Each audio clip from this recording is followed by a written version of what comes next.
This meeting is being recorded. Voilà, bonsoir et bienvenue à chacun d'entre vous. Donc les 4 participants sur place et puis vous 3 à distance. Bienvenue pour cette nouvelle rencontre de ce parcours consacré aux femmes du Nouveau Testament. Et nous allons donc ce soir nous intéresser à une figure importante, essentielle même du Nouveau Testament, à savoir la figure de Marie de Magdala. Et nous allons le faire à partir d'un texte qui est un texte bien connu qu'on entend chaque année le dimanche matin de Pâques. Et donc cette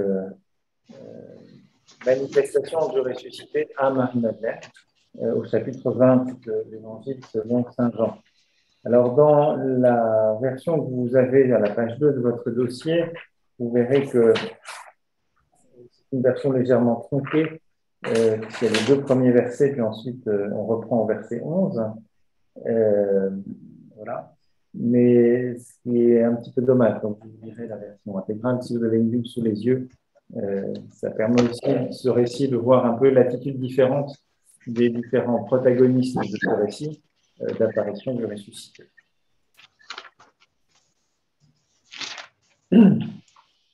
Alors, peut-être avant de vous atteler à la lecture du texte, peut-être vous donner quelques éléments contextuels et quelques repères. Parce que Marie-Madeleine, c'est tout de même un personnage qui est, comment dire, c'est un peu comme de l'archéologie, si vous voulez. La figure historique dans les évangiles a été recouverte de beaucoup de couches, de beaucoup d'oripeaux, et on l'a associé, il y a plein d'autres choses qui sont arrivées, qui se sont greffées sur ce personnage, au risque parfois de faire oublier des éléments essentiels du personnage biblique tel qu'il se présente à nous dans le Nouveau Testament, et singulièrement dans l'Évangile selon Saint Jean. Vous avez plein d'expressions, pleurer comme une Madeleine, c'est bien connu. Pleurer comme une Madeleine, ben oui, Madeleine, c'est celle qui pleure, voilà. On le verra dans le chapitre 20. Mais alors, sur quoi pleure-t-elle? Évidemment, vous avez sans doute à l'esprit ces nombreuses représentations d'une Madeleine pénitente, qui est un thème classique de la peinture. Vous avez une femme avec une belle femme, toujours, avec des cheveux dénoués, souvent la poitrine à moitié dénudée, et qui est devant les Écritures avec un crâne. Bon. Et donc, qui médite sur sa vie passée et sur ses péchés passés. Voilà. Et donc, on a associé Marie-Madeleine à un personnage un peu sulfureux, qui a eu une mauvaise vie, dirons-nous. Donc ça, c'est quand même quelque chose d'assez présent dans l'art, dans la littérature ecclésiastique, la littérature religieuse, depuis un certain temps, au moins depuis le VIe siècle, on va dire, même s'il y a eu des 6e, 7e siècle. C'est en effet, on doit en particulier à un personnage qui s'appelle Grégoire le Grand, d'avoir associé, confondu, plusieurs personnages qu'on trouve dans les évangiles. Mais on a associé à Marie-Madeleine d'autres personnages qui n'ont rien à voir avec elle. Donc il y a eu une première confusion qui s'est faite avec Marie de Béthanie, la sœur de Marthe, celle qui va oindre, c'est l'onction à Béthanie, hein, c'est cette Marie-là. Voilà. Et puis on va aussi l'associer à un autre personnage en Luc. Et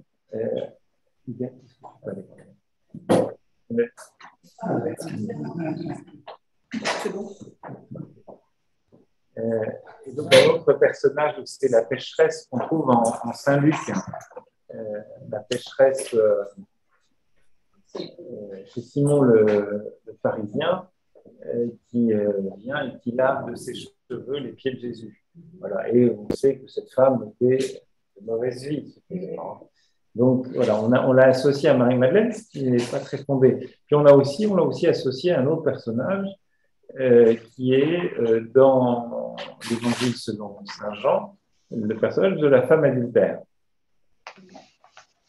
Voilà, donc il y a eu, si vous voulez, au-dessus de ce personnage historique, tel que les évangiles nous en parlent, voilà, toute une série d'oripeaux et de couches qui se sont superposées et qui risquent finalement de masquer quelque chose de la véritable Marie-Madeleine. Et puis, dans une histoire plus récente, au XXe siècle, Marie-Madeleine, on en est venu un peu à la considérer comme étant l'épouse, la bien-aimée de Jésus. Mais on a supposé qu'il aurait eu des relations charnelles avec Marie-Madeleine. C'était la thèse du fameux Ardèche Psychose, effectivement, dans la littérature de gare récente, mais aussi dans la bien meilleure littérature, La dernière tentation du Christ d'un auteur grec qui avait donné lieu à un film. C'est aussi quelque chose qui était pris, voilà, qui était considéré comme acquis. Et donc, vous avez aussi toute cette image-là dans une période plus récente. Donc, voilà, c'était plus simplement l'épouse mystique de Jésus, comme avait pu l'écrire un personnage, le cardinal de Bérulle, qui est au XVIIe siècle, XVIIe siècle, fondateur de l'oratoire, mais qui est dans un XVIIe siècle où la piété se développe autour de la figure de Marie-Madeleine, en particulier avec la découverte de la Sainte-Baume, le pèlerinage de la Sainte-Baume. Et à partir de ce moment-là, voilà, il y a une grande piété et le cardinal de Bérulle va écrire une élévation, je crois, à Marie-Madeleine, et où Marie-Madeleine est présentée un peu comme une épouse mystique de Jésus. Voilà, on reste dans quelque chose de tout à fait mystique. Mais dans une littérature plus contemporaine, c'est un petit peu autre chose qui a été mis en avant. Donc, voilà, vous avez un peu cette histoire-là, d'une réception, une histoire de la tradition de cette personne, de ce personnage qui est venu un petit peu recouvrir le personnage historique. Vous avez aussi, j'en ai pas parlé, mais dans la légende dorée de Jacques de Voragine, donc c'est de la géographie, donc c'est un ouvrage qui va collecter toutes les vies de saints et toutes les traditions qui existent au sujet des saints. Voilà. Et donc c'est là que vous allez avoir, autour de cette figure, son débarquement en Provence, avec une prédication alors ça c'est dans un codex du Moyen-Âge, bon, mais ça c'est assez biblique pour le coup, parce que là, je vous le montre ici, vous avez donc Marie-Madeleine qui prêche aux apôtres, c'est du 12e siècle, je pense, quelque chose comme ça, j'ai plus les références exactes, et puis, de façon beaucoup plus originale et intéressante, là, à Marseille, alors, vous avez où est-ce que c'est la majeure? Je ne sais pas très bien où c'est, mais dans une église de Marseille, c'est dans un musée marseillais maintenant. Et vous avez ici, vous reconnaissez le vieux port. C'est plutôt quelque chose qui est situé autour de, mettons, 14e, 15e siècle. Et vous avez Marie-Madeleine qui prêche aux Marseillais. Et puis, je crois que les personnages principaux, là, c'est un conte de Provence. Donc, vous voyez, c'est une manière aussi voilà, qui fait écho à la légende de Jacques de Voragine qui rapporte que Marie-Madeleine est arrivée sur un bateau du côté de Sainte-Marie de la Mer, hein, voilà, de Marseille. C'est ça. Voilà, donc vous avez cette histoire-là, et donc avec des représentations. Donc il y a tout cet aspect légendaire, mais qui n'est pas du tout documenté, évidemment, dans les évangiles et dans les écritures. Voilà. Si vous voulez jeter un coup d'œil sur ces trucs. Donc, l'enjeu, c'est un petit peu de faire de l'archéologie et d'aller en deçà et d'accepter aussi de laisser tomber ces idées préconçues de Marie-Madeleine qui serait au fond une femme voilà, pécheresse, de mauvaise vie, etc. Et essayons plutôt de voir un peu ce que l'Écriture nous en dit. Alors, d'abord, il y a une première information qui est Madeleine, c'est Marie de Magdala. Alors, Magdala, ça fait référence à une petite localité qui se trouve en Galilée, donc au bord du lac de Galilée, près de Tibériade, et qui s'appelle Migdal. Migdal, donc apparemment en hébreu, ça renverrait à l'idée d'une tour. Mais donc, ça veut dire qu'elle est galiléenne, originaire de Galilée. Enfin, selon tout ensemble. Donc, c'est une ville, à la page 3 du dossier, vous trouverez un petit encadré qui vous dit que des fouilles récentes ont mis à jour une synagogue du 1er siècle sur le site ancien de El Medjed, une petite bourgade au nord de Tibériade, sur le bord du lac, à 7 km environ de Capharnaüm. Flavius Joseph en parle comme d'une ville florissante grâce à ses pêcheries et à son artisanat de textile. Cette ville fut prise par Titus en 67. Voilà, donc premier élément d'information. Maintenant, Marie-Madeleine, on va la trouver un certain nombre de fois présente dans les évangiles. Au total, donc il y a 14 occurrences de Marie, et parfois elle est associée au mot la Magdaléenne, de Magdala. Donc 12 occurrences avec avec Magdala, et au total 14 occurrences. Donc principalement dans l'évangile de Jean, il y en a 1, 2, 3, 4, 5, 6 occurrences, mais on trouve aussi des références à Marie de Magdala dans les autres évangiles synoptiques. Dans l'évangile de Matthieu, il y a 3 occurrences, Marc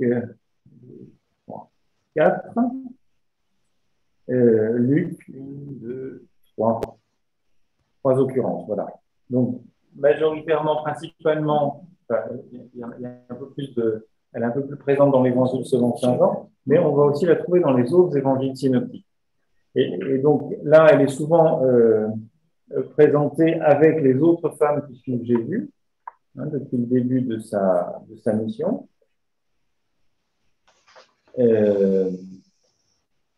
Qui se trouve, voilà, donc ça c'est dans l'évangile de Luc, par exemple, qu'on avait évoqué d'ailleurs lors de la première rencontre, quand on parlait de celles qui suivaient Jésus. Eh bien, il y avait au chapitre 8 de l'évangile selon saint Luc au verset 2, une occurrence où il est question des 12 qui accompagnaient Jésus, ainsi que quelques femmes qui avaient été guéries d'esprits mauvais et de maladies. Marie, celle qui est appelée Magdaléenne, de laquelle étaient sortis 7 démons, Jeanne, femme de Chouza, intendant d'Hérode, Suzanne et plusieurs autres qui les assistaient de leur bien.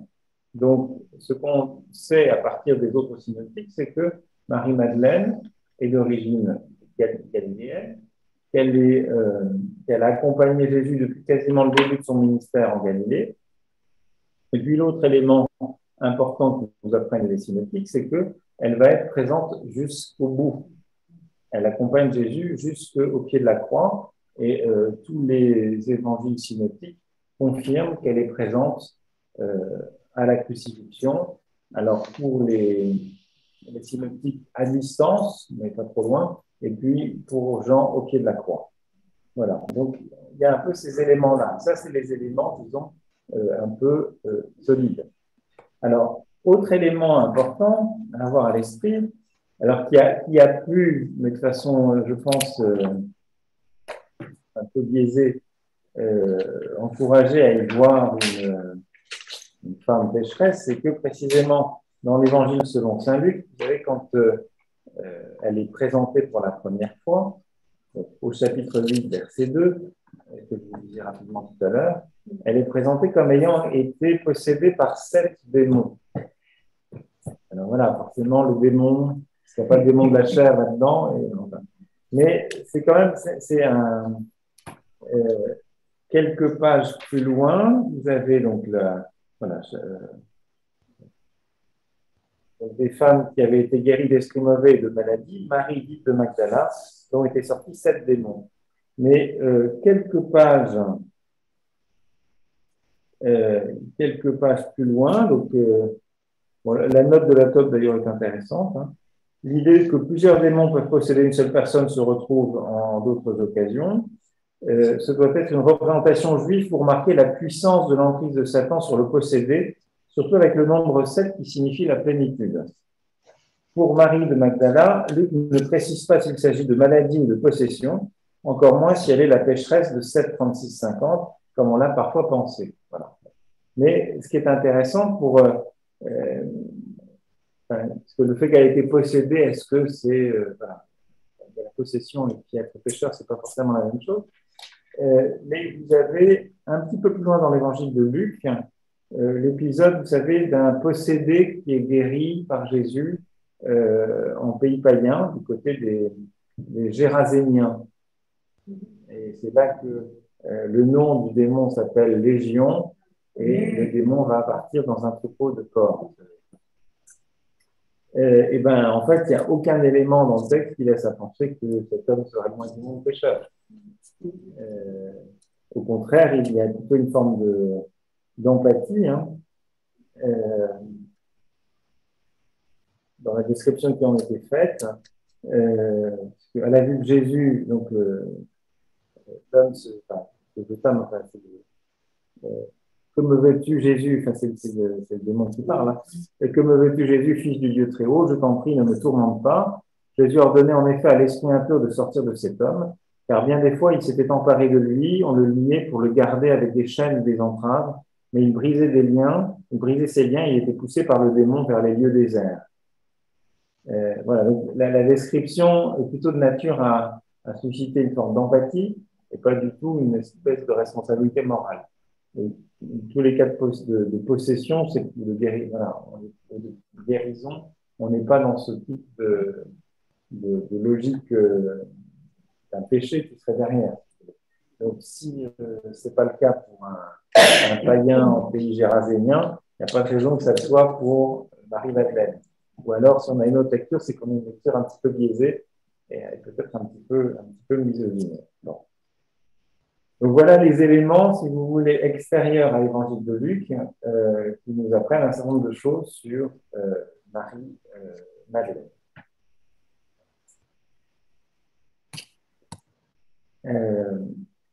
Alors, voilà, l'autre élément important, mais on va y revenir en abordant ce texte, c'est que dans l'Évangile selon Saint Jean, Marie-Madeleine va avoir une place tout à fait importante dans le récit de la résurrection, puisque c'est elle qui est le premier témoin de la résurrection. C'est la première à rencontrer le Christ ressuscité dans ce fameux évangile du « Noli me tangere » ne me touche pas, ne me retiens pas. Et donc, c'est elle qui va, on verra dans le texte, qui d'abord est à l'initiative, c'est elle qui informe les disciples, Pierre et Jean, de l'absence, enfin, du fait que le tombeau est ouvert. Et c'est elle qui ensuite va rencontrer le Christ sous les traits du jardinier et qui va aller annoncer aux apôtres aux disciples qu'elle a vu le Seigneur. Voilà. Donc c'est elle, ça lui a valu le titre d'apôtre des apôtres. Et ça, c'est un titre qui lui a été donné très tôt, puisque Hippolyte de Rome, c'est le IIIe siècle, qui va utiliser plutôt fin deuxième siècle, qui va utiliser ce terme. Voilà. Donc une responsabilité quand même d'emblée très grande. À noter, je vous parlais tout à l'heure de l'espèce d'amalgame qui s'est fait dans le monde occidental à la suite de Grégoire le Grand entre Marie-Madeleine et la pécheresse. C'est pas du tout le cas dans le monde oriental. Dans le monde oriental, on n'a jamais associé Marie-Madeleine à une quelconque pécheresse ou femme de mauvaise vie, pas du tout. Euh, D'ailleurs, oui, l'attitude de Grégoire le Grand. Hein, donc c'est lui qui va associer, donc le premier à associer Marie de Magdala avec Marie de Béthanie et puis la pécheresse anonyme qui répand le parfum sur les pieds de Jésus. Et sans doute l'a-t-il fait pour essayer de trouver une figure qui incarne le pardon de Jésus. Euh, donc voilà, c'est quand même formidable, Jésus qui pardonne même à la pécheresse, c'est absolument magnifique. Mais ça va avoir une incidence, c'est que le centre de gravité du personnage se déporte vers la pécheresse. Donc on va surtout retenir l'iconographie, c'est ça qui va rester, et donc on va l'associer à cette idée d'une prostituée repentie.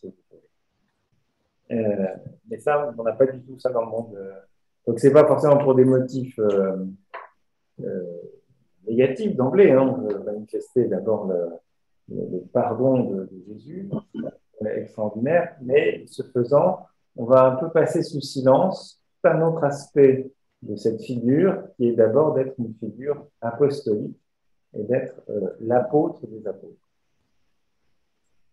Voilà. Donc, bon, ça c'est à noter aussi que donc dans la tradition orientale, vous avez une fête pour les femmes mirophores. Les femmes mirophores, dont Marie-Madeleine en fait partie, dans les synoptiques, les femmes qui le matin du jour de Pâques vont apporter les onguents, les aromates pour embaumer le corps de Jésus. Donc elles sont célébrées dans la liturgie, ce qui n'est pas le cas dans le monde latin. Mais voilà, récemment, le pape François a décidé d'élever la mémoire liturgique de Marie-Madeleine au niveau de fête des apôtres. Voilà. Donc, elle est vraiment équiparée aux apôtres. Donc, jusqu'à présent, c'était une mémoire dans la liturgie. Le 22 juillet, on célébrait Sainte Marie-Madeleine, mais sans plus. Vous voyez, dans la liturgie, vous avez un peu des espèces de comment dire, de grade. Oui, il y a des grades, il y a des fêtes plus importantes. Voilà, vous avez les solennités tout à fait en haut. Puis après, vous avez les fêtes, les mémoires obligatoires, les mémoires facultatives, et puis vous avez la féerie. Voilà. Puis on allume plus ou moins de bougies, etc. Enfin, bon, c'est plus ou moins festif. Bon. Et donc, ben voilà, alors d'abord, évidemment, c'est les fêtes du Seigneur qui sont les plus importantes, ensuite celles de la Vierge Marie, puis après, il y a la fête des apôtres. Voilà. Et donc, ben là, si vous voulez, Marie-Madeleine a pris du galon, si je puis dire, puisqu'elle est maintenant équiparée, on l'a faite comme les autres apôtres, Jude, voilà, les autres apôtres, ils ont droit à la même Pierre et Paul, etc. Bon. Donc, même dignité liturgique. Voilà. Autre élément, donc alors, on peut peut-être reprendre sur la page 3, vous avez un petit encadré, qui donc est Marie de Magdala, ne portant ni le nom de son père, ni celui d'un potentiel époux, Marie de Magdala, appelée aussi Marie-Madeleine, était probablement une célibataire socialement indépendante. Oui, si elle a suivi Jésus pendant une longue période, et si elle n'est pas connue par le nom de... Parce que les autres, c'est un femme lié à voilà, l'intendant d'Hérode, etc. Il y a des éléments qui nous disent, voilà, ça c'était une femme mariée. Mais là, on n'a aucune indication, donc on peut raisonnablement penser qu'elle ne l'était pas. Pour suivre Jésus dans ses pérégrinations, il fallait certainement avoir un petit pécule quand même. C'est pas qu'il faut avoir un pécule pour suivre Jésus, mais le faire sans aucun soutien, voilà. On peut raisonnablement le penser. Donc elle surgit régulièrement en première place dans ce cercle, à l'instar de Pierre dans le groupe des 12. Puis elle assiste à la crucifixion de Jésus à distance selon les synoptiques, près de la croix selon Jean. Ensuite, revenant au tombeau, elle a le privilège d'une apparition pascale. Enfin, à cette manifestation du ressuscité s'ajoute un appel au témoignage.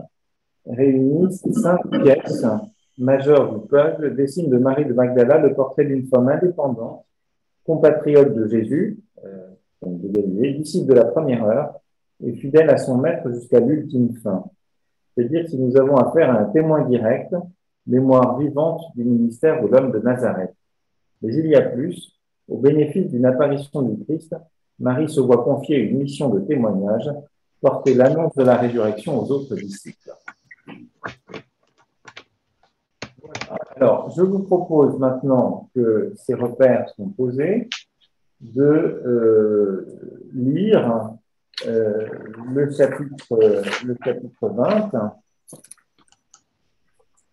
dans la version longue. Alors, je disais que j'avais une version un peu tronquée, mais je crois que c'est intéressant pour percevoir comment le récit est construit, comme il fait intervenir différentes personnes et différentes attitudes vis-à-vis de la résurrection et de l'absence du corps. Je crois que c'est intéressant de les avoir tous. Alors, chapitre 20, verset 1. Le premier jour de la semaine, à l'aube, alors qu'il faisait encore sombre, Marie de Magdala se rend au tombeau et voit que la pierre a été enlevée du tombeau. Elle court, rejoint Simon-Pierre et l'autre disciple, celui que Jésus aimait, et elle leur dit : « On a enlevé du tombeau le Seigneur et nous ne savons pas où on l'a mis. » Alors Pierre sortit, ainsi que l'autre disciple, et ils allèrent au tombeau. Ils couraient tous les deux ensemble. Mais l'autre disciple courut plus vite que Pierre et arriva le premier au tombeau. Il se penche et voit les bandelettes qui étaient posées là. Toutefois, il n'entra pas. Arrive à son tour Simon-Pierre qui le suivait. Il entre dans le tombeau et considère les bandelettes posées là et le linge qui avait recouvert la tête. Celui-ci n'avait pas été déposé avec les bandelettes, mais il était roulé à part dans un endroit désert, dans un autre endroit, pardon. C'est alors que l'autre disciple, celui qui était arrivé le premier, entra à son tour dans le tombeau. Il vit et il crut. En effet, il n'avait pas encore compris l'écriture selon laquelle Jésus devait se relever d'entre les morts. Après quoi, les disciples s'en retournèrent chez eux. Marie était restée dehors, près du tombeau, elle pleurait. Tout en pleurant, elle se penche vers le tombeau et elle voit deux anges vêtus de blanc, assis à l'endroit même où le corps de Jésus avait été déposé, l'un à la tête et l'autre aux pieds. « Femme, lui dirent-ils, pourquoi pleures-tu » Elle leur répondit : « On a enlevé mon Seigneur et je ne sais pas où on l'a mis. » Tout en parlant, elle se retourne et elle voit Jésus qui se tenait là, mais elle ne savait pas que c'était lui. Jésus lui dit : « Femme, pourquoi pleures-tu ? Que cherches-tu ? » Mais elle, croyant qu'elle avait affaire au gardien du jardin, lui dit : « Seigneur, si c'est toi qui l'as enlevé, dis-moi où tu l'as mis et j'irai le prendre. » Jésus lui dit : « Marie. » Elle se retourna et lui dit en hébreu : « Rabouni », ce qui signifie maître. Jésus lui dit : « Ne me retiens pas, car je ne suis pas encore monté vers mon Père. Pour toi, va trouver mes frères et dis-leur que je monte vers mon Père, qui est votre Père, vers mon Dieu, qui est votre Dieu. » Marie de Magdala vint donc annoncer aux disciples : « J'ai vu le Seigneur, et voilà ce qu'il m'est. »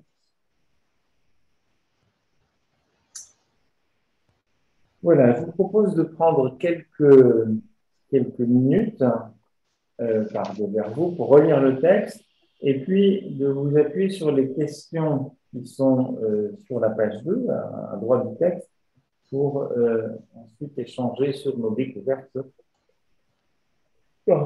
respectives.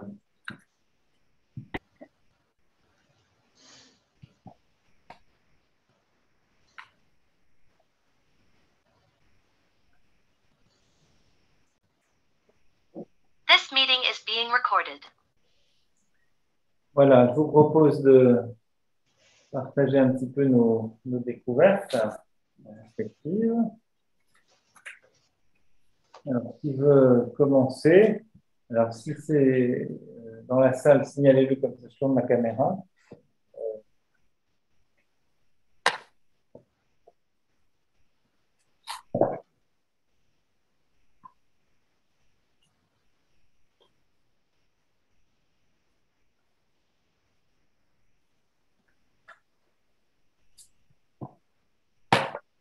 Alors, qui veut se lancer?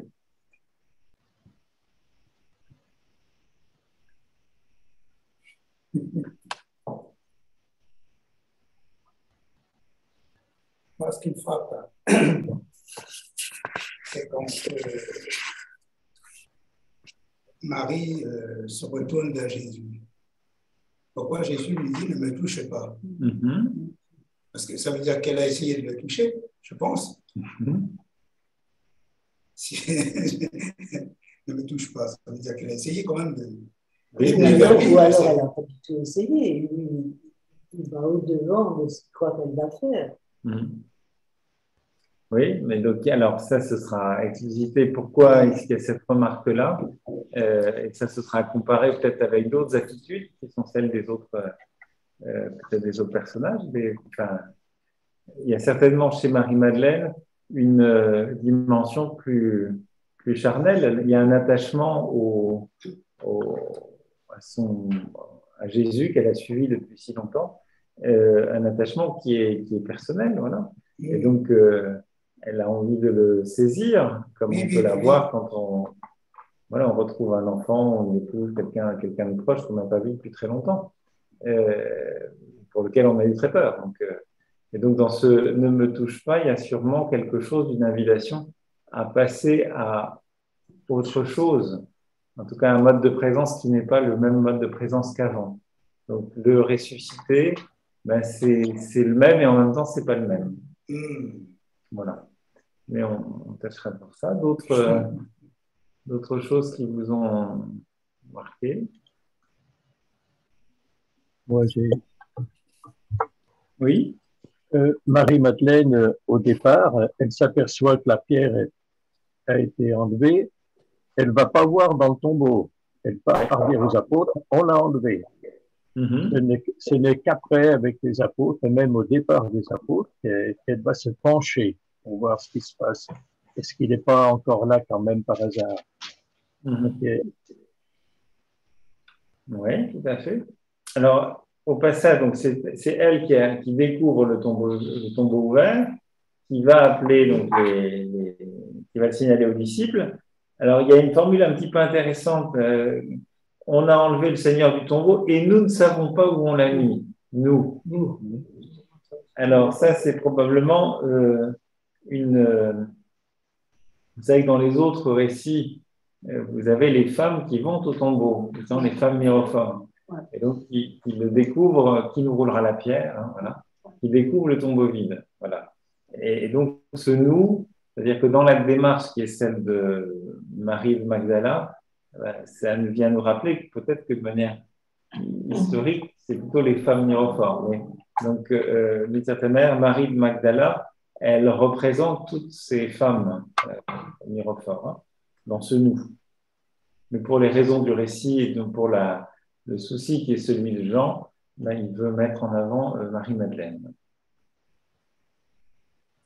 Oui, donc l'autre chose, c'était que donc là, elle ne va pas regarder le tombeau, c'est seulement après qu'elle va le voir. Oui. D'autres éléments? Alors, elle se retourne 2 fois. C'est étonnant parce que d'un côté, elle se retourne, elle voit Jésus. Il y a un dialogue qui s'instaure. Et encore une fois, elle se retourne. Alors, on se demande. Oui, c'est ça. Alors, donc, c'est intéressant de se représenter les choses physiquement, puisque donc elle se penche vers le tombeau. C'est là qu'elle voit les 2 anges. Donc, vous imaginez, vous avez le tombeau en face de vous. Et puis, elle se retourne.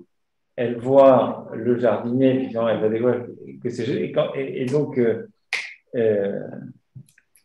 elle voit donc Jésus, et quand elle l'a reconnu, elle va se retourner à nouveau. Se retournant, donc, Jésus lui dit Marie. Donc, voilà, Jésus s'adresse à elle, et elle se retourne. Elle retourne vers le tombeau. Alors, comme si.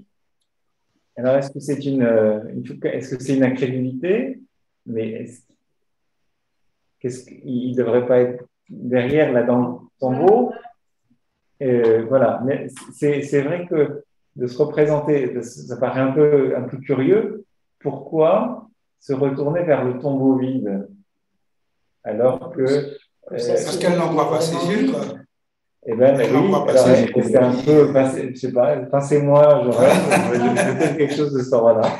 Mais je pense que c'est effectivement, enfin, ça dit aussi son bouleversement, parce qu'elle est vraiment retournée dans tous les sens du terme, sans doute. Et puis quelque chose de, comme si elle regardait elle recherchait encore le corps mort, qui devrait être dans le tombeau.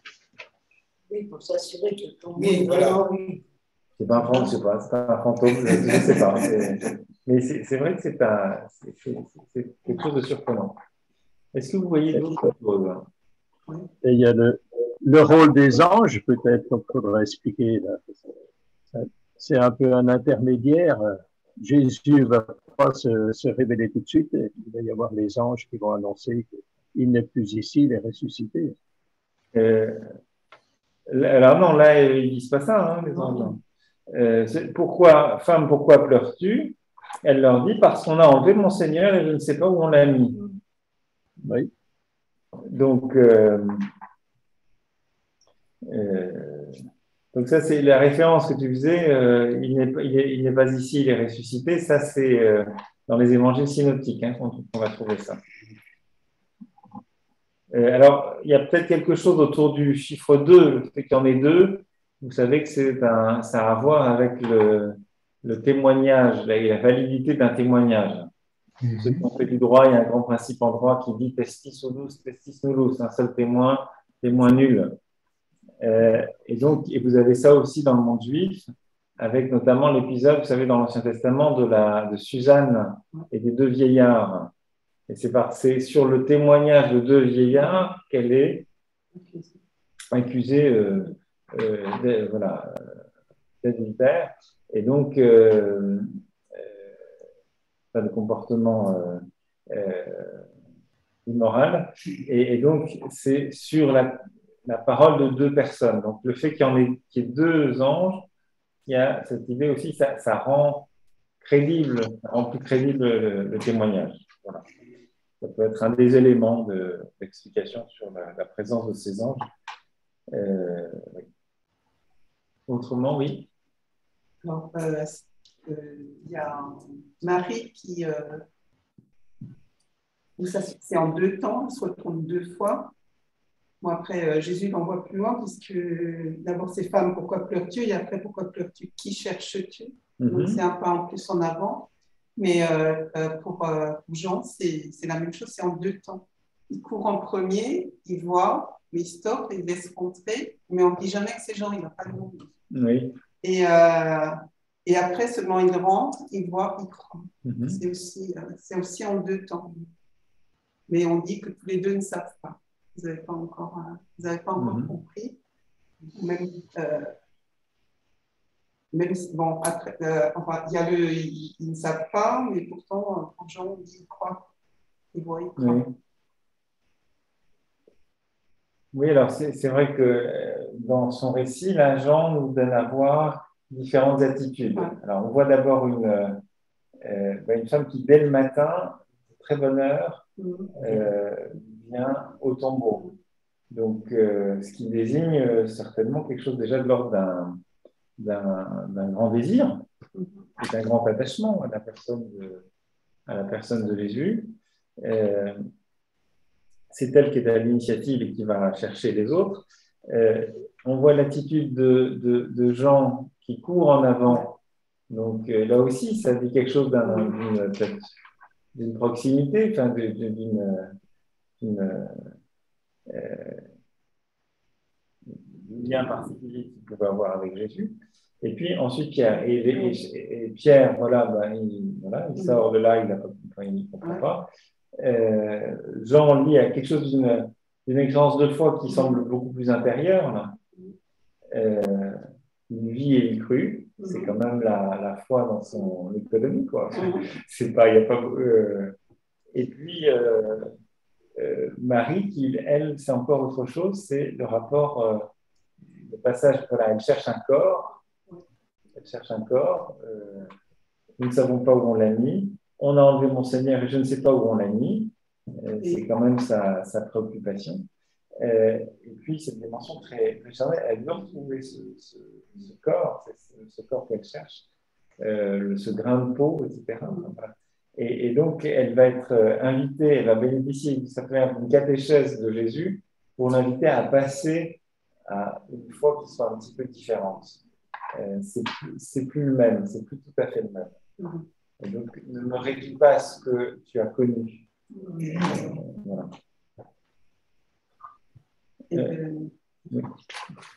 Elle dit c'est toi qui l'as enlevé ou c'est moi qui l'enlève, il y a ce moi, et je l'enlève, enfin, dans le texte, si c'est toi qui l'as enlevé ou c'est moi qui l'enlève, il y a le...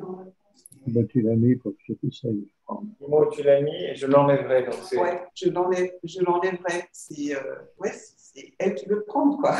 Oui, et quand elle dit mon Seigneur, et à la fin, Jésus, il dit, je monte vers mon Père et votre Père, mon Dieu et votre Dieu. Ça élargit. Enfin, on n'est plus dans le monde possessif. On est renvoyé à quelque chose de plus large, renvoyé sur la communauté, une fraternité. Oui, tout à fait. Tout à fait. Pourquoi il dit ne me touche pas, car je ne suis pas encore monté dans les... Alors oui, ça, je n'ai pas de réponse à ça. Alors dans la Bible de Jérusalem, la montée corporelle du Christ dans la gloire du Père, c'est réalisé. La scène de l'ascension 40 jours plus tard, ils font le lien avec l'ascension qui est montée vers le Père.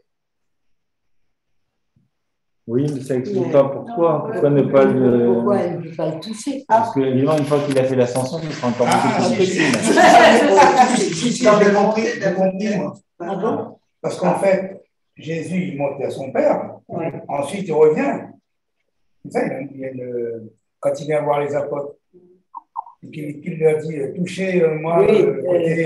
Oui, mais là, il n'est pas monté déjà, là? Non, l'ascension, c'est oui, d'accord. Non.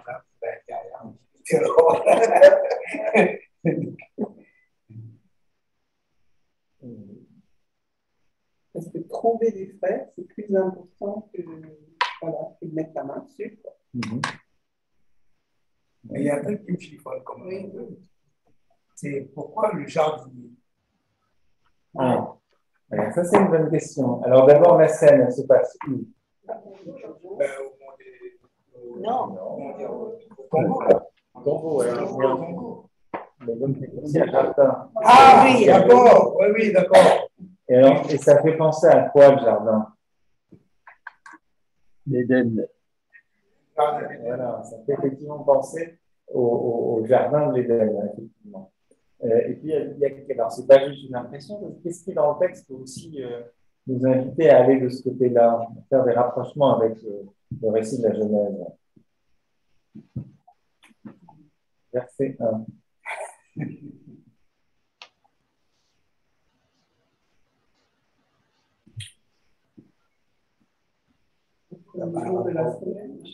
Le premier jour de la semaine,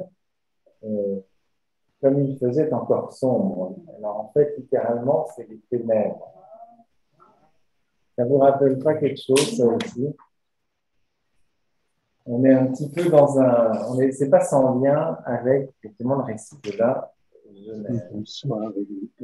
Alors, je vous lis ce que Philippe Lefebvre, dominicain, enseignant à Fribourg, dans l'encyclopédie Jésus, fait un petit article sur Jésus et les femmes, et il y a un passage, il évoque cette scène de l'Évangile. Et voilà ce qu'il écrit. Quand il évoque la résurrection, Jean choisit de se focaliser sur les retrouvailles de Jésus et de Marie-Madeleine. Toute la scène se déploie en référence aux 2 premiers chapitres de la Genèse, depuis l'obscurité du commencement jusqu'à la première rencontre d'Adam et de la femme que Dieu lui a amenée. Nous sommes placés dès l'entame de cet épisode au premier jour de la semaine, tôt, alors qu'il y avait encore des ténèbres. Ça, c'est la traduction littérale. Ainsi commence la Genèse. Les ténèbres étaient sur la surface de l'abîme, et Dieu dit que la lumière soit, et ce fut le jour premier. Notons que, donc c'est pas juste, voilà, un truc, ah ouais, tiens, on fait un petit rapprochement comme ça, mais voilà, ce que nous dit encore Philippe Lefebvre. Notons que Jean ne cesse de méditer sur ce commencement au point de débuter son évangile par les mots inauguraux de la Genèse, au commencement précisément. Et puis au fil de ces chapitres, il revient sur plusieurs termes riches de sens que les premiers versets de la Genèse ont lancés. Ainsi, Jésus affirme-t-il qu'il est la vigne véritable, lui étant le cep et les humains tous les sarments qui portent du fruit. Il déploie dans cette image les immenses potentialités du premier mot que Dieu est adressé aux humains, fructifier, porter du fruit. Aux aurores, donc, Marie vient au tombeau qui est situé dans un jardin. La mise en scène rappelle le 2e chapitre de la Genèse, où dans le jardin qu'il a planté, Dieu fait se rencontrer la femme qu'il a bâtie et l'homme qui naît du sommeil mystérieux dans lequel il a plongé là-dedans. L'être humain primordial. Ce sommeil a, entre autres significations, le sens pratique d'une anesthésie. Dieu prélève en effet de l'Adam un côté pour construire cette femme, le premier être créé à partir de la chair. Chez Jean, Marie cherche Jésus sans le trouver et bientôt il est devant elle et l'appelle par son nom. Il s'est donc éveillé du sommeil de la mort et rencontre cette femme en ayant comme Adam le côté blessé. En effet, alors qu'il était enfant, un soldat lui a transpercé le côté, d'où sortir du sang et de l'eau. La tradition chrétienne a lu ce geste violent comme l'ouverture paradoxale à un déferlement de vie.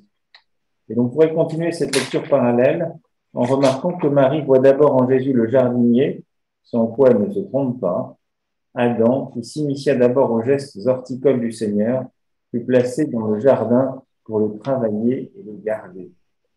Passant en quelque sorte de ce premier Adam jardinier au nouvel Adam qui est devant elle et sur lequel la mort n'a plus de prise, encore un des grands thèmes amorcés en Genèse 2, Marie ouvre une voie de reconnaissance de Jésus le Christ aux yeux de Jean tout chrétien est appelé à suivre. Oui, donc, l'aboutissement de la relation du Christ et d'une femme se réalise en ce jour premier, dans cette rencontre nuptiale qui, bien loin de devenir un face-à-face fermé sur lui-même, s'ouvre à la communauté. Marie est envoyée annoncer aux disciples qu'ils sont fils avec Jésus, le Fils, recevant leur vie du Père et donc prêts comme lui à collaborer avec les femmes que le Père conduira vers eux. Voilà. C'est une lecture, je trouve, intéressante et c'est bien d'avoir à l'esprit aussi ce lien avec les 2 premiers chapitres de la Genèse. Oui. Si j'ai bien compris, Jésus, c'est le nouvel Adam, c'est ça? Oui, c'est ça. C'est ça. Et il a été présent. Donc, pour ça, c'est la plume de saint Paul qui va parler de Jésus comme du nouvel Adam. Par un seul, le péché est entré dans le monde et par le Christ, voilà, nous sommes sauvés de ce premier péché. Donc, il apparaît comme le nouvel Adam. C'est une image qui va beaucoup revenir, avec tous les parallèles qui sont faits entre l'arbre de la croix et l'arbre de vie. Enfin, vous avez toute une série de parallèles qui ont été réunis ultérieurement. Voilà. Est-ce qu'il y a d'autres formules dans ce texte qui vous font penser à d'autres, qui vous évoquent d'autres passages bibliques, peut-être d'autres passages du Nouveau Testament et de l'Évangile de Jean?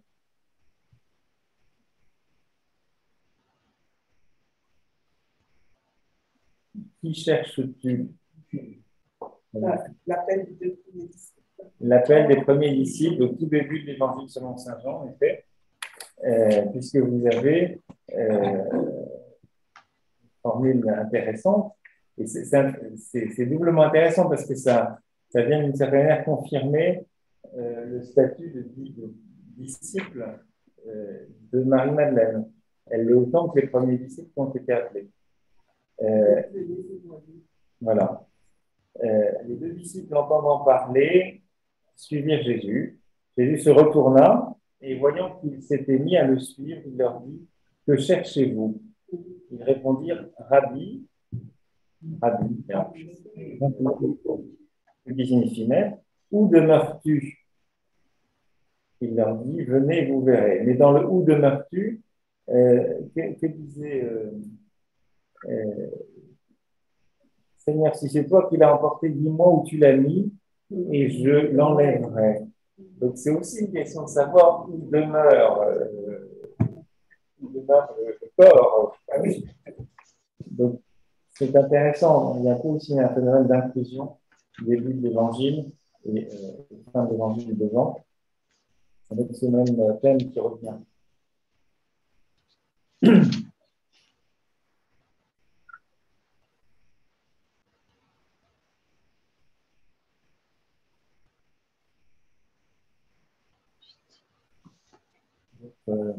Chose qui frappe. Vous avez aussi les pleurs. Oui, j'allais dire, parce que à chaque fois, il interprète pourquoi pleure-tu, comme s'il n'y avait pas de raison d'être triste. Est-ce que ce n'est pas une invitation déjà à dépasser ce qu'elle voit à la fin, justement?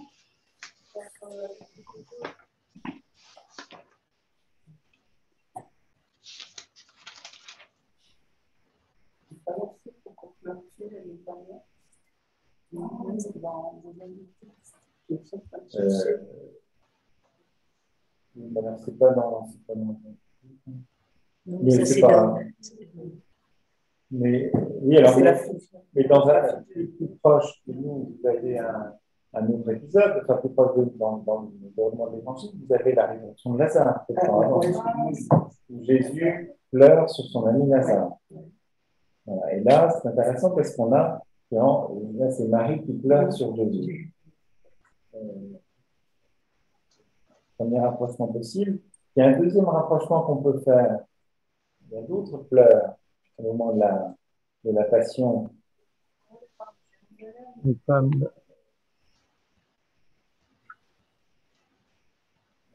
Pleurs de Pierre. Pierre qui pleure au moment de son reniement. Alors, ce n'est pas le cas de l'effet m'oblige à vous le dire dans l'évangile de Jean, mais dans l'évangile selon Matthieu, le reniement de Pierre est rapporté, et là, c'est rapporté avec des pleurs. Mais c'est là que c'est intéressant de comparer aussi ces pleurs. Je vous lis ce qu'écrit Enzo Bianchi à ce sujet, au sujet des pleurs. Voilà. Comme Jésus a pleuré pour Lazare mort, ainsi Marie pleure pour Jésus mort. Elle pleure par amour et pour la souffrance de l'amour, et pas du tout pour ses péchés.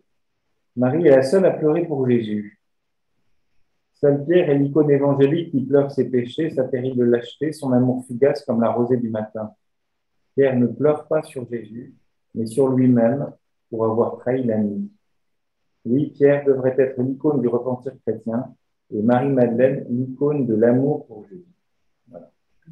C'est intéressant parce qu'on a plutôt fait de Marie-Madeleine l'icône du repentir, alors que, ben non, c'est pas ça, c'est là, c'est pas ça.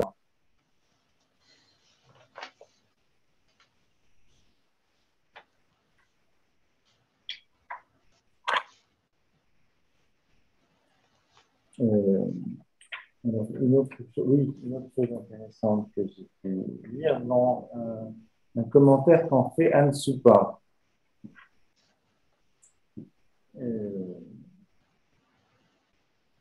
Voilà, Marie incarne ici le disciple en quête de Jésus. En effet, en Jean, la première parole de Jésus à ses futurs disciples est « Que cherchez-vous » C'est ce qu'on évoquait tout à l'heure. La question est la même à Marie, « Qui cherches-tu » Jean démontre par là que la dérisha, c'est un mot juif, un mot hébreu, la quête, notion qui tapisse la Bible, la spiritualité juive, a Jésus pour objet. Ainsi, Marie, disciple venue de la marge, de la maladie, d'un inframonde où vivre est une épreuve d'inhumanité, devient par sa foi en Jésus le modèle même du sujet accompli parce qu'il va au bout de sa quête. Et ce que donne à voir Marie-Madeleine dans cet évangile, c'est, voilà, dès qu'elle peut, c'est possible, puisque c'était le sabbat avant, donc elle peut attendre le début du jour, hein, les premières lueurs pour se déplacer. Donc elle y va. Et puis, elle aller jusqu'au bout. Dis-moi où tu l'as mis et moi j'irai l'enlever, j'irai le chercher. Donc, il y a quelque chose de ça, voilà, de cette attitude ce profond désir qu'elle a d'être disciple, de trouver Jésus, de suivre Jésus. Et puis, voilà ce que dit encore Anne Soupa. Mais quel est l'objet du désir puisque le corps a disparu? Elle va l'apprendre au cours d'une extraordinaire catéchèse menée par Jésus. Il la questionne. Pourquoi pleures-tu? Manière de dire que le corps de chair ne mérite peut-être pas tant de larmes et de sous-entendre qu'un autre corps va apparaître. Il poursuit en disant « Ne me retiens pas », parole qui barre la même impasse, celle de la nostalgie du corps de chair. En effet, Marie doit maintenant se convertir, oublier le corps ancien et chercher le nouveau. Comment? Jésus lui permet de le faire par une révélation inouïe. Va trouver mes frères et dis-leur, je monte vers mon Père qui est votre Père, vers mon Dieu qui est votre Dieu. Il reste à Marie à vivre à la fois de cette annonce et de la fraternité d'être tous nés d'un même Père, celui de Jésus. Le corps nouveau et spirituel, c'est un corps social de frères et de sœurs rassemblés par la présence de Jésus ressuscité. La question de définir, dans le « ne me retient pas », c'est ça, hein, ce serait le chlore. Il est du fait de la corporéité spirituelle du ressuscité dans tous les actes de fraternisation. La quête reste ouverte. Marie de Magdala n'a pas annoncé une fois pour toutes la résurrection de Jésus. Elle appelle le lecteur à en faire autant. On comprend mieux pourquoi Hippolyte de Rome au IIIe siècle l'a nommée l'apôtre des apôtres. Elle est celle qui permet à d'autres de devenir des apôtres. C'est dire combien elle est une figure centrale des évangiles. Mais sur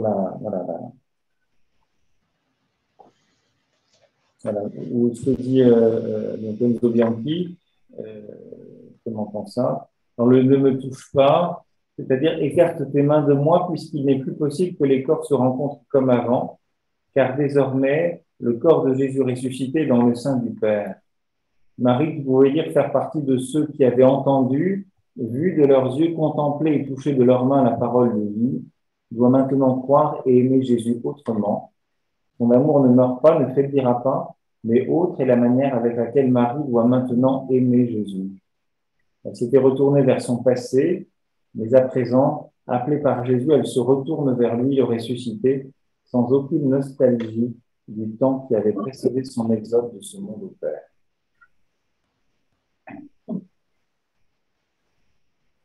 Voilà. Alors, il y a aussi un arrière-fond peut-être qui nous renvoie, on parlait du premier chapitre de la Genèse, mais aussi peut-être du Cantique des Cantiques.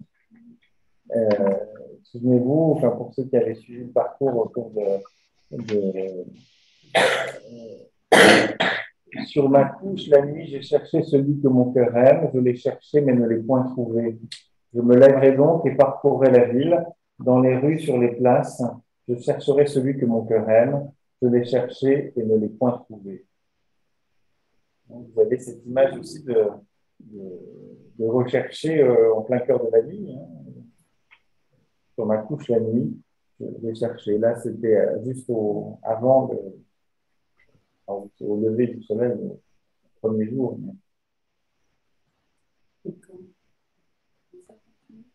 Et quand elle croit l'avoir trouvé, il est plus là.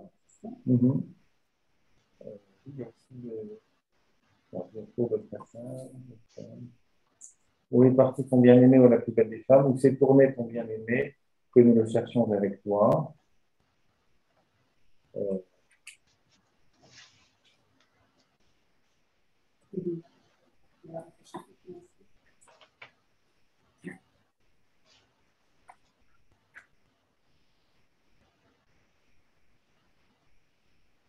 Mais donc, la thématique là, de la recherche, elle est aussi beaucoup en résonance avec la figure de la Sulamite, de la bien-aimée du Cantique des Cantiques, qui est une femme du désir, profondément. Je vous lis encore là ce qu'écrit Enzo Bianchi. Oui, le 6, j'ai ouvert en bien-aimé, mais commandé m'avait disparu. Je cherche. Voilà, je vous lis encore Enzo Bianchi. Cette page joannique s'avère très affective, c'est-à-dire chargée de sentiments et comme telle, elle inspire aussi notre manière d'imaginer la relation d'amour avec le Seigneur Jésus. C'est une page qui a clairement comme toile de fond le Cantique des Cantiques déjà évoqué, où dans un jardin a lieu le dialogue d'amour entre les deux protagonistes, qui se perdent, se cherchent et se retrouvent. Comme la femme du Cantique, Marie de Magdala est femme de désir, un désir si fort et tenace qu'elle seule restait au sépulcre pour chercher Jésus pour le voir.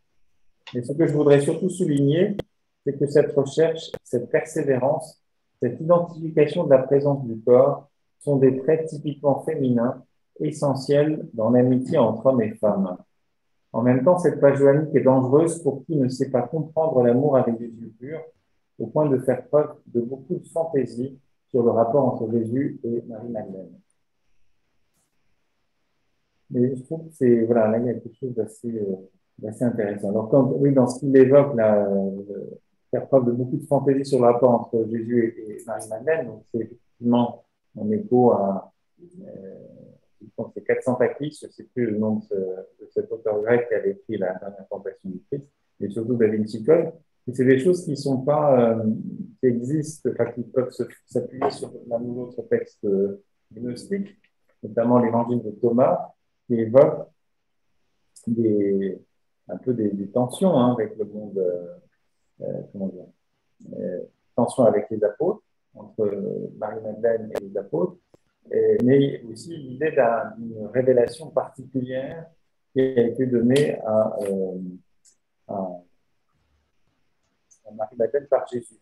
Donc voilà, je vous dis, voilà, on trouve dans l'évangile de Philippe, pardon, pas l'évangile de Thomas, l'évangile de Philippe, donc un texte apocryphe, il est dit que le Seigneur aimait Marie plus que les autres disciples et l'embrassait souvent sur la bouche. Alors évidemment, dans la lecture, évidemment pour nous, ça a forcément une connotation de nature charnelle ou amoureuse. Voilà.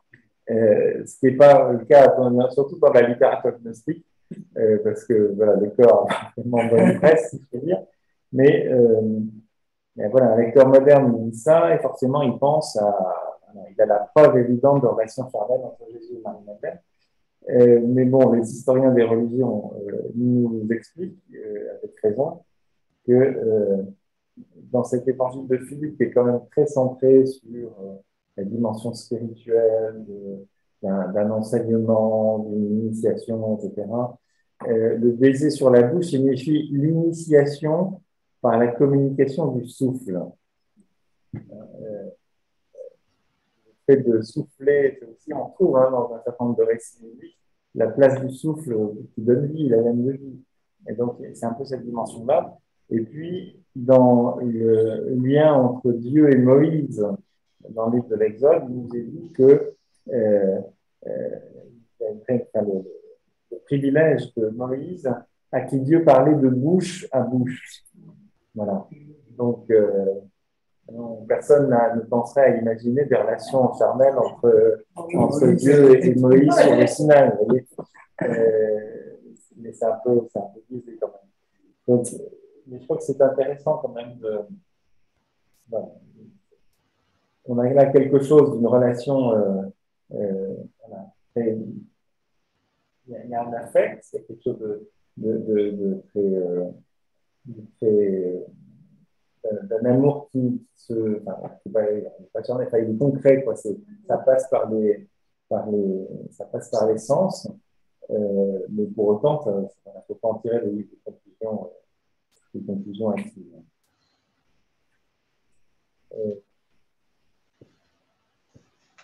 Voilà. Ceci étant, je trouve qu'il y a aussi un autre élément qu'il est bon de rappeler, parce que, bon, même si les écrits gnostiques, les apocryphes, il faut les prendre avec Grano Salis, parce qu'ils sont plus tardifs, ils sont souvent IVe siècle, donc bien après, 3e, 4e siècle, bien après la rédaction des évangiles que nous connaissons. Mais ils sont probablement, ils donnent des indications aussi sur des mouvements chrétiens qui ont vécu selon des modalités assez différentes, où on n'était pas dans une logique aussi hiérarchique et où il y avait quelque chose de relation, une relation moindre à l'autorité et un lien personnel très, très fort à la personne de Jésus, et aussi des communautés où il y avait sans doute une place plus importante donnée aux femmes. Enzo Bianchi souligne ça.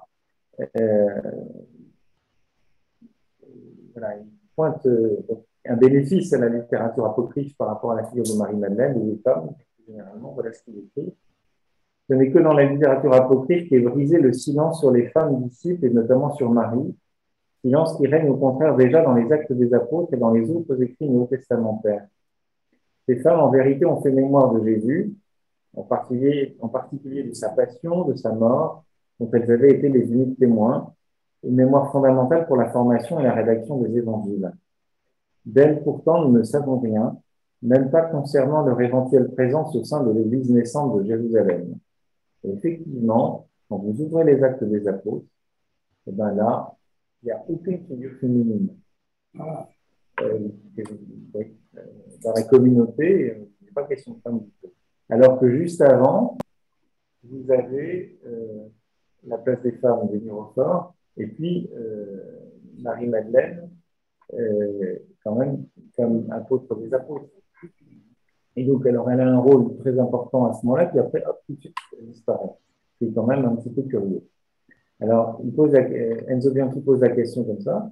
Y a-t-il eu des tensions entre leur groupe et celui des 12, des femmes et celui des 12, entre elles et Pierre, le premier des apôtres?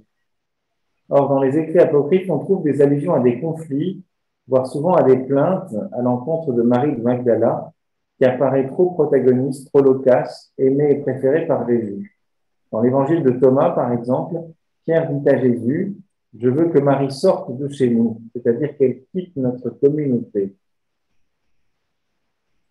On doit reconnaître que le silence d'abord et le mépris ensuite sont tombés sur les femmes disciples au point d'avoir été oubliées. Et s'il est vrai que Marie de Magdala bénéficie en Orient du titre d'égale aux apôtres et en Occident de celui d'apôtre des apôtres, de fait, on ne lui a reconnu aucune valeur ecclésiale ni aucune qualité ministérielle. Voilà.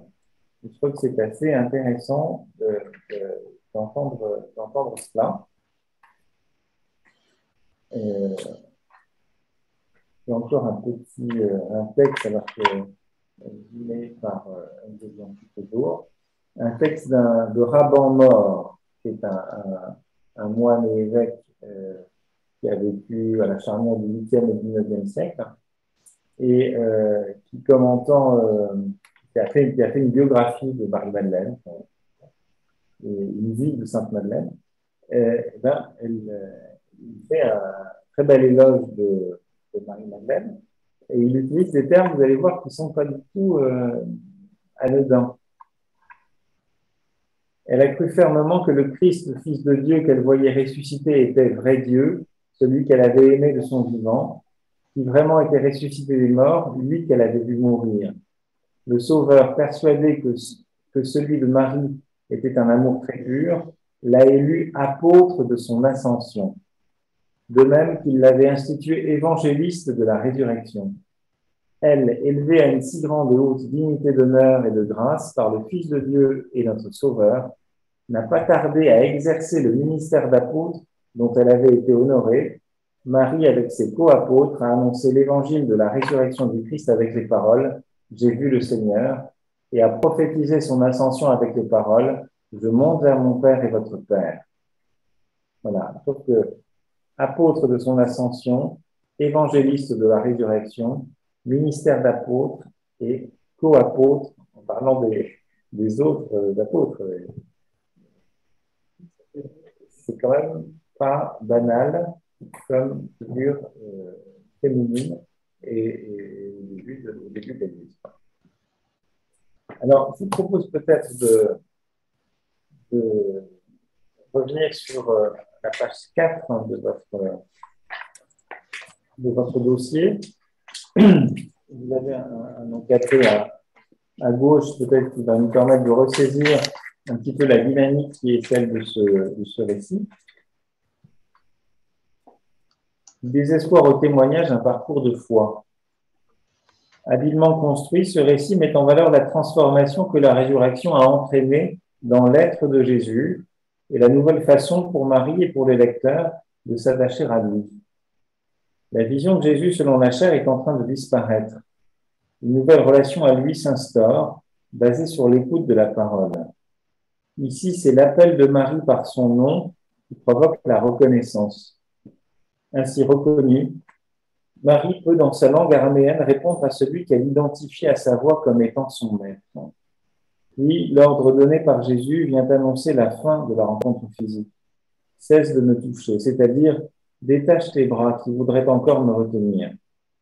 Désormais, Jésus, selon la chair, est plus accessible comme il l'était de son vivant. Davantage encore, à partir de la résurrection, les yeux de la chair sont impuissants à le voir et à le reconnaître. Marie figure ainsi la croyante, appelée à croire en se mettant à l'écoute du Maître qui appelle chacun par son nom pour qu'il le suive. L'amour ne disparaît pas, il se vit autrement.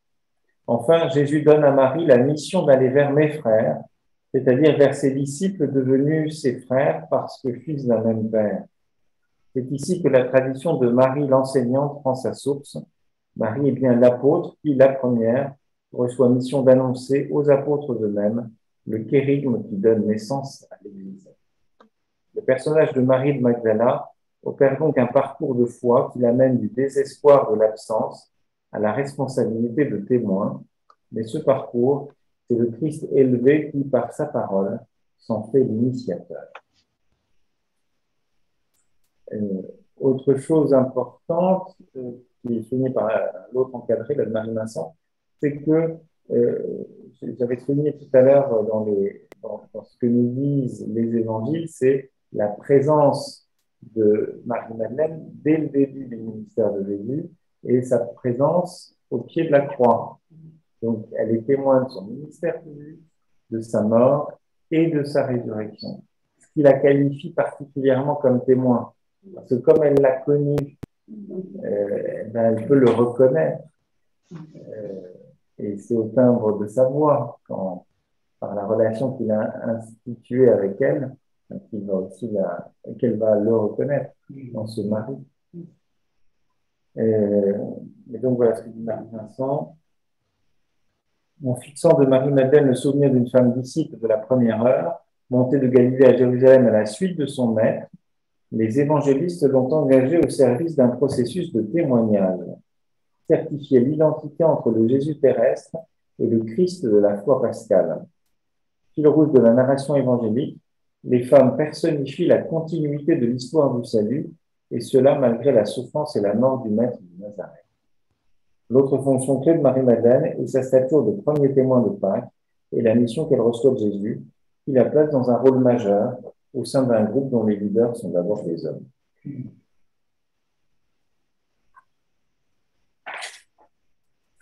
Voilà. Il y a d'autres textes. Il y en a un très beau qui est signé de Véronique Margron à la page 5.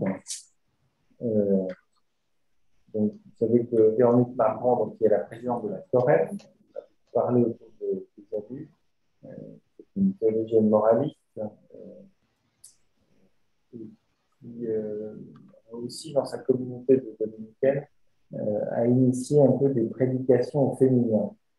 On trouve d'ailleurs, vous avez un blog, c'est Sœurs dominicaine, prédication au féminin, prêcher au féminin. Et donc, elle a, voilà, cette sœur, elle a prêché, enfin, elle faisait des textes pour commenter les évangiles du dimanche. Et puis, un certain nombre de ces choses ont été assemblées dans un petit ouvrage qui s'appelle Livre traversé de l'Évangile. Et elle évoque cette figure de Marie-Madeleine dans un très petit texte. Dans la nuit encore obscure, dans ses larmes et le deuil qui ne fait que commencer, Marie se lève et se presse. Pourquoi se hâter puisque son amour est mort et l'heure froide? Elle sait, elle qui était au pied de la croix jusqu'au bord de la tombe, dans ce jardin où il fut déposé. Serait-ce son secret? Mystérieuse connaissance où s'enracine la force de se mettre debout. Elle a habité totalement la joie et la souffrance d'aimer. Là est l'origine de son savoir autre que les savoirs habituels, rationnels, fous pour beaucoup. Son amour aussi fort que le roc de la mort. La Madeleine réveille en nous l'aube du jour nouveau de l'aube. Le tombeau n'est ni vide, ni plein, il n'est plus. Le Christ crucifié pour avoir aimé a déserté et s'en est retourné en son lieu, dans le cœur de ceux qui maladroitement le désirent. Jésus va appeler cette femme, sortie de la nuit, Marie, comme s'il renouait ainsi avec une conversation brisée par la disparition et la mort. Pâques est une signature. Le Père a rendu le Fils aux hommes, non comme un cadavre, mais tel le vivant, plus intime à eux-mêmes que leur propre cœur. Marie va chercher ceux qui dormaient de tristesse. Jean et Pierre courent, eux aussi, eux les premiers. Ils regardent l'absence de la mort et repartent. Est-ce pour laisser le témoin que nous sommes de cette scène à la contemplation de Jésus? Recueillement devant le Fils sorti de la mort, venant à la rencontre de cette femme de rien. Voilà qui ne ferait pas la une des journaux people. Seul un regard venu d'ailleurs que de l'indiscrétion peut ici s'approcher. En ce petit matin, l'espérance fut réveillée par une femme qui s'est redressée contre le désespoir. Pâques annonce que l'espérance, la foi, l'amour peuvent être plus forts que la mort. Voilà. Magnifique texte, beau. Et certainement beaucoup plus nourrissant que d'autres prédications que vous avez dû entendre dans les épisodes parfois. Voilà ce que je voulais vous dire. Est-ce que vous avez d'autres remarques ou questions par rapport au texte qui vous viennent?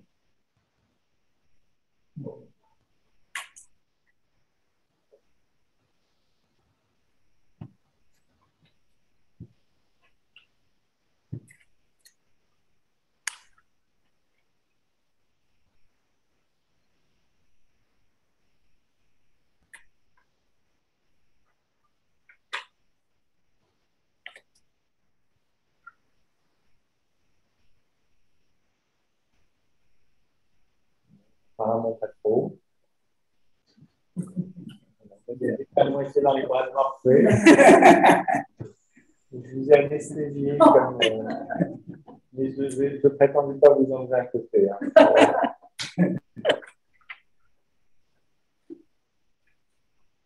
Bon, bah, ma foi, s'il n'y a pas d'autres questions. Ah oui, il y a peut-être terminer. Je vais essayer de le. Je voulais juste poser une question. Le fait que Jésus soit ressuscité, est-ce que ça a un rapport avec la nouvelle terre, le 18e? Dans le livre de l'Apocalypse,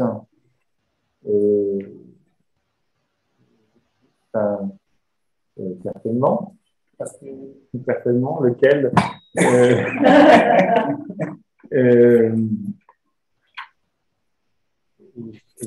oui, enfin,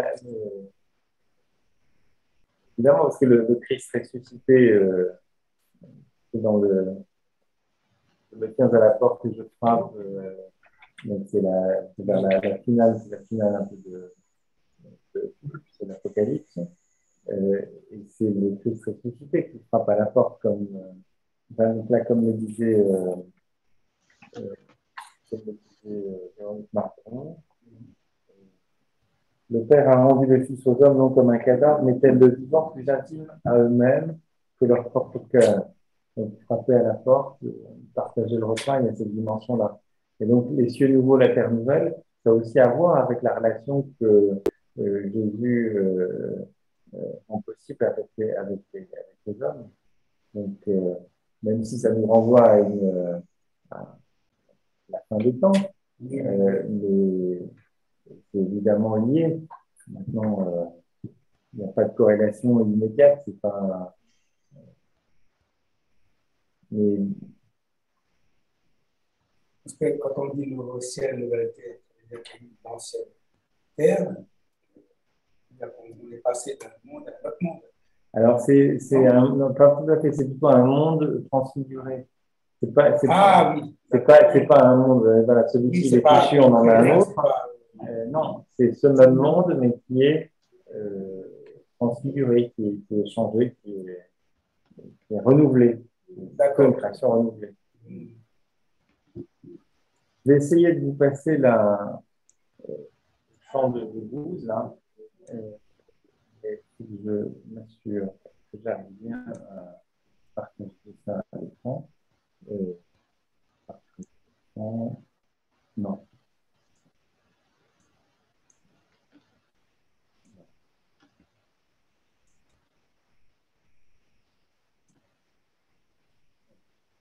Vous me direz sur quelle licence si vous entendez. Il y a de la pub d'abord, désolé.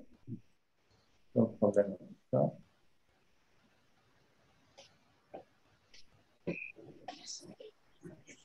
Ça va venir juste après.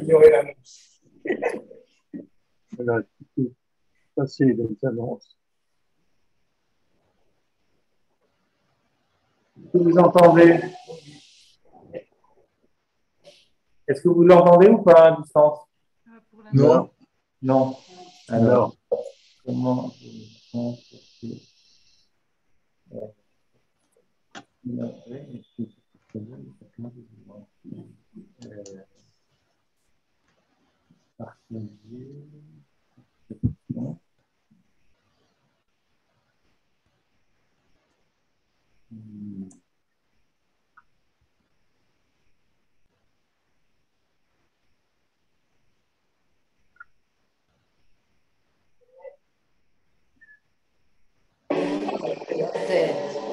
Oui, cette fois-ci.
Voilà pour ce très beau chant en zéro.